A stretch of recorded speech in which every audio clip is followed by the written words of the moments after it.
Quel est le pire animé que vous ayez jamais vu? Un animé tellement nul, tellement mal rythmé, tellement mal animé, tellement mal écrit que vous l'avez arrêté tellement il était horrible à regarder. Après vous avoir partagé mon top 10 animé il y a 2 semaines, aujourd'hui je vous partage les 3 pires animés que j'ai jamais vus.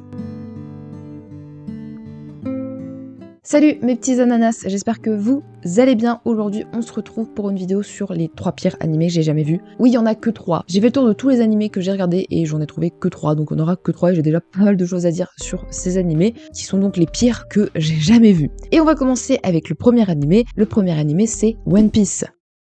Eh non, je rigole, le premier animé c'est pas One Piece, je sais pas faire des blagues. Je parle vite fait de One Piece pour vous faire la pub d'une de mes vidéos parce que oui, One Piece, j'aime plus l'animé parce qu'il est très proche du manga et j'en parle plus en détail dans une vidéo, comme quoi l'animé de One Piece ne vaut plus le coup et qu'il vaut mieux lire le manga. On va réellement passer au premier animé que j'ai plus détesté, c'est Extreme Earths.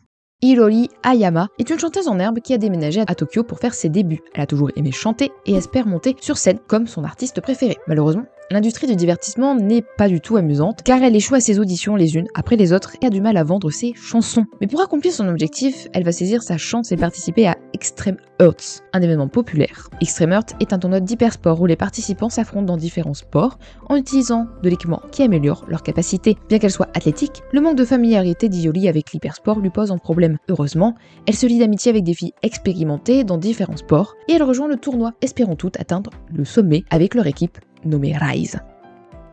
Extreme Earths, c'est un animé original disponible sur Crunchyroll avec 12 épisodes. Ça a pour genre School Life et pour thème musique et sport. Et franchement, rien ne va avec cet animé. Le concept clairement de base d'idol qui doit faire du sport pour être plus connu, etc. Ça peut être un concept sympa, mais rien vraiment, comme je vous ai dit, ne va dans cet animé. Entre les personnages, l'histoire, l'animation, le rythme, tout est clairement catastrophique. Le concept de base, c'est que des idoles, du coup, doivent faire du sport pour réussir, mais on voit très peu les concerts, on voit très peu les entraînements de sport ou de chant, et on voit très peu les matchs, enfin on voit tout un petit peu, c'est mal organisé. C'est mal organisé, c'est mal abordé, et aussi les matchs, très gros défaut des matchs, ils sont pas animés. Mais il n'y a pas d'animation sur les matchs, c'est juste des plans fixes, des images fixes, avec parfois pas de commentaires, parfois quelques commentaires, des seiyuu, mais sans plus. Vraiment, ça rend que les matchs ne sont pas dynamiques, alors que c'est du sport, c'est censé être dynamique, tout simplement, et ce n'est pas le cas. Ensuite, clairement, au niveau développement des personnages, on n'y est pas du tout, les personnages sont inintéressants, la personnage principale est nulle en tant qu'idole, elle n'est pas charismatique, elle n'a aucun talent, quel intérêt et qu'elle fasse idol, elle ne percera jamais, voilà, et les autres personnages sont sans aucun intérêt. Et franchement, il y a tellement plein d'incohérences dans le scénario et personne n'a vraiment réfléchi à l'écriture du scénario, à la mise en scène des scènes de sport et à la mise en scène du reste. Vraiment, tout est hyper rapide et mal mis en scène. Et de même, pour reparler un peu du fait que ce soit mal mis en scène, l'animé n'explore pas complètement toutes les idées que l'animé a. Déjà, le fonctionnement de la technologie d'Extreme Earth, il rentre clairement pas dans le détail. L'intégration de l'IA dans la société, ils en parlent pas. Ou encore de la place du coup de ces nouvelles idoles, de l'essor de ces nouvelles idoles dans le monde du spectacle et dans le monde du sport, les développements des personnages, bref, Extreme Earth ne va pas en profondeur de tout ce qu'il aborde dans son animé, il reste très au-dessus de l'iceberg, je sais pas comment expliquer ça, mais il s'enfonce pas, tout simplement. Bref, cet animé, c'est pas vraiment un animé d'idol ni de sport, c'est vraiment un animé raté en tout point, c'est un animé inintéressant, et il y a de fortes chances que s'il y aurait eu un meilleur budget, l'animé aurait pu être meilleur, mais malheureusement c'est pas le cas.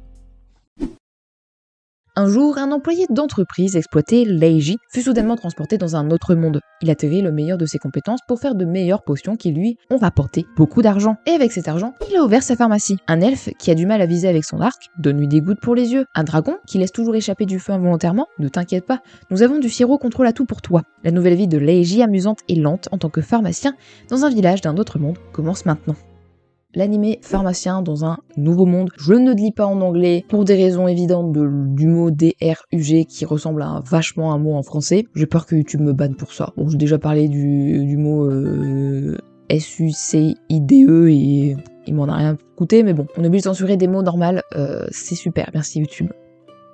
C'est pas comme si on insultait quelqu'un, quoi. Les insultes passent mieux, mais pas des mots de la langue française, quoi. Bref. C'est un animé isekai également disponible sur Crunchyroll avec 12 épisodes, ayant donc pour genre comédie, fantasy, slice of life et pour thème alchimie, autre monde et travail. Et ben pareil qu'avec l'animé d'avant, ça pouvait être un bon concept mais c'est très mal exécuté. On est dans un isekai, bon c'est du vu et du revu, ok, le concept de base c'est un pharmacien dans un nouveau monde, c'est pas le concept le plus incroyable, mais les isekai, on a vu beaucoup de choses qui sont pas incroyables non plus. On va dire au moment où il y a un gars, c'est un distributeur, pharmacien ça va encore à côté.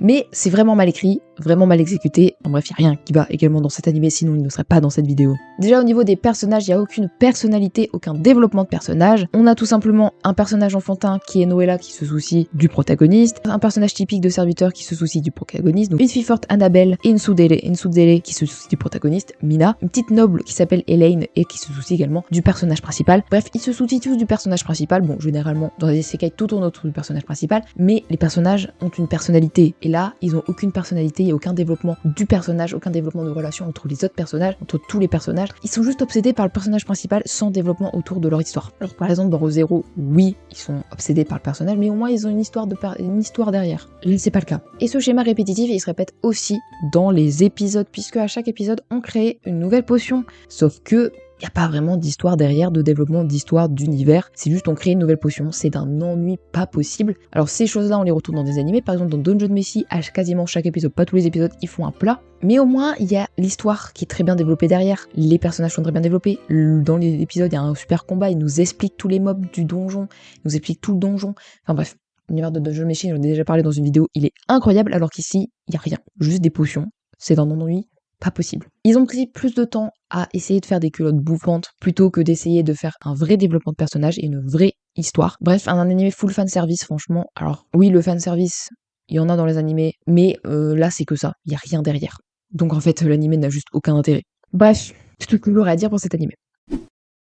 Haru Yamato ne s'est jamais intéressé au futsal, depuis que ce sport a acquis une renommée internationale il y a 10 ans. Cependant, quand il a vu jouer le joueur de futsal japonais Tokinari Tennoji à la Coupe du Monde du 18, son avis sur ce sport a complètement changé. Quand on lui donne l'occasion, lors de son premier jour au lycée Koyo Gakuen, Haru rejoint avec enthousiasme le club de futsal. Là, il rencontre une variété de joueurs talentueux dont le capitaine Toi Tsukioka, qui faisait partie de la même équipe U18 que Tennoji. Malgré son effectif, le Koyo Futsal Club a un long chemin à parcourir pour constituer une équipe capable de tenir tête à des adversaires puissants, surtout pour Haru, qui est débutant total dans ce sport.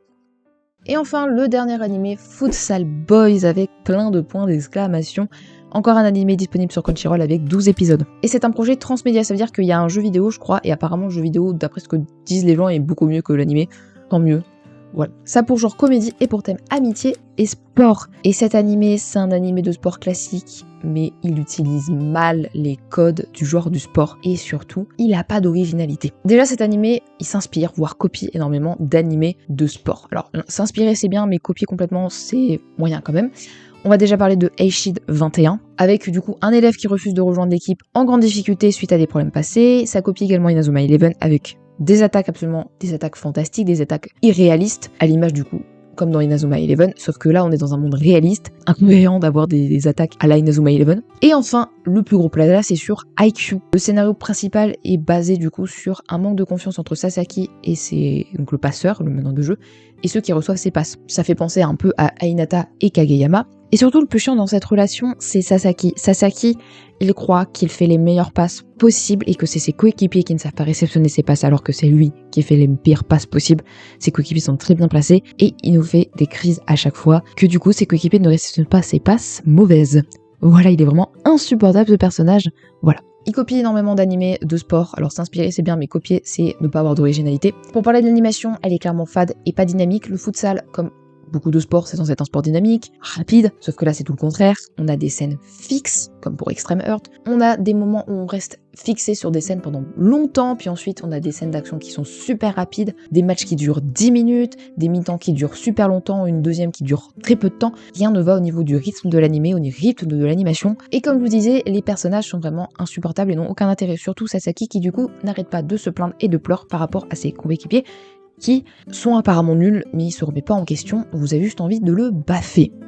Ensuite, on a Haru, qui est le personnage principal, il est toujours enthousiaste, mais il est super en retard sur les autres. Et Tsukioka, qui en fout pas une. C'est un U18, il se croit tout permis, du coup il en fout pas une. Bref, comment voulez-vous que l'équipe gagne? Comment voulez-vous qu'il y ait une cohérence d'équipe et une cohérence de jeu dans cet animé si rien ne va déjà avec les personnages?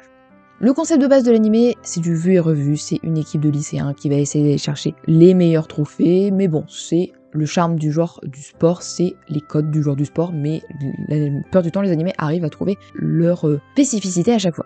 Sauf que là, il y a un tournoi dès le début. Franchement, c'est trop rapide. Et en plus, il est super prévisible. Et enfin, les seiyuu ne transmettent absolument aucune émotion. Bref, voilà tout ce que j'avais à dire sur cet animé Futsal Boys. Donc voilà, c'est déjà la fin de cette vidéo, j'espère qu'elle vous aura plu. N'hésitez pas à me dire en commentaire si vous êtes d'accord avec moi, si vous avez vu ces animés. Si vous ne l'avez pas vu, ben, n'hésitez pas à ne pas aller les voir du coup. En vrai, voilà tout ce que j'avais à dire sur ces animés. Je crois qu'en plus, ça dure déjà assez longtemps.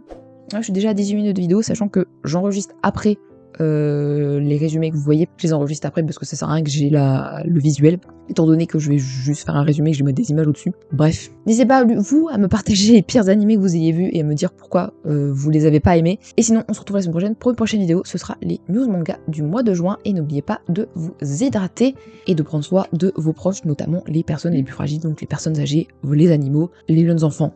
Bref, prenez soin de vous. Bye bye.